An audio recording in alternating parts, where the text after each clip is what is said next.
It deeply distresses me that some of the opponents of this bill have brought the issue of race into this discussion. As a Christian, I believe, as the Bible teaches, that we are all descended from the one man, Adam. To me, this means that there's only one race, the human race. We just happen to come in a variety of colors. The color of our skin is merely genetic trait, just like our eye color or our hair color, or whether we tend to be tall or short or fat or slim. I tend to be on the fat side, sorry to say. But skin color, I say, makes no difference, absolutely no difference to God, and it should make no difference to us. And we shouldn't allow it to come into these kind of things. It shouldn't matter. So I'm offended by the suggestion that this bill is intended to suppress the vote of people who are not white. Because to me, this bill seeks to address the issue of voter fraud.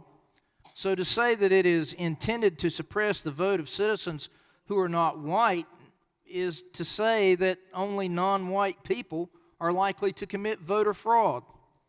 And that idea offends me on behalf of my brothers and sisters who are not white. Because I believe that white people are just as capable of voter fraud as anyone else. So to say that this bill is meant to suppress the vote of people who are not white is really, I think, an insult to them, and I reject that.